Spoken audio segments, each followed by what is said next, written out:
পশ্চিমবাংলায় ভারতীয় জনতা পার্টি সব ছাগলের দল ভর্তি হয়ে রয়েছে, অশিক্ষিত ছাগলের দল রয়েছে। এরা সবসময় ক্ষতি করে গেছে এবং আমার দৃঢ় বিশ্বাস বাংলার মানুষ আবার 250 সিট জিতিয়ে মমতা বন্দ্যোপাধ্যায়কে চতুর্থবারের মুখ্যমন্ত্রী করবে। ক্ষমতা হবে না নরেন্দ্র মোদী, ক্ষমতা হবে না তোমার অমিত শাহ, কারণ তুমি রাম ছাগলদের উপর পশ্চিমবাংলায় বিশ্বাস করেছো, মিলিয়ে নেবেন। আবার 2026-এর নির্বাচনের পর রেজাল্ট যখন ডিক্লেয়ার হবে তখন দেখবেন এই বাংলার প্রতি ঘরে ঘরে যার নাম হৃদয়ের মধ্যে লেখা আছে তার নাম হচ্ছে মমতা বন্দ্যোপাধ্যায়।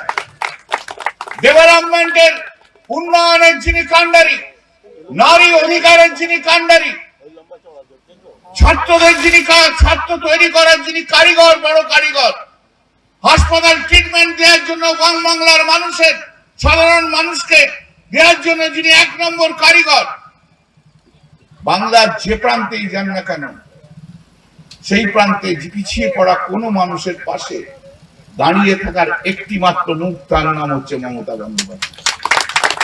নমস্কার, ভালো থাকুন। বাংলার মানুষ উপকৃত হবে। পার্লামেন্টে আমরা যাই, প্রধানমন্ত্রী নিজে কি করে দেখতেই তো পাচ্ছেন চোখের সামনে। প্রধানমন্ত্রী নিজে কি করে, সবকিছু গুজরাটে নিয়ে যায় কিনা, সব গুজরাট। এবং অন্যান্য বিজেপির নেতা যারা আছে, এমপিরা রয়েছে, সব নিজের নিজের রাজ্যের কথা বলে। আর আমাদের এখানকার বিজেপির এমপি যারা আছে তারা রাজ্যের বিরুদ্ধে যাতে যায় তার কথা বলে। এটাই হচ্ছে তফাৎ। পশ্চিমবাংলায় ভারতীয় জনতা পার্টি সব ছাগলের দল ভর্তি হয়ে রয়েছে, অশিক্ষিত ছাগলের দল।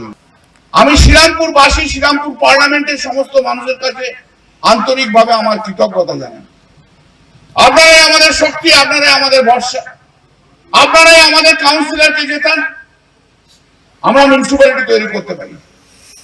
আপনারাই আমাদের বিধায়ককে জেতান, আমরা সরকার করতে পারি। আপনারাও আমাকে সাংসদ হিসেবে জেতান, বিরোধী দলের ভূমিকা পালন করতে পারি বলে। আপনারা দেখছেন বর্তমানসময়.com।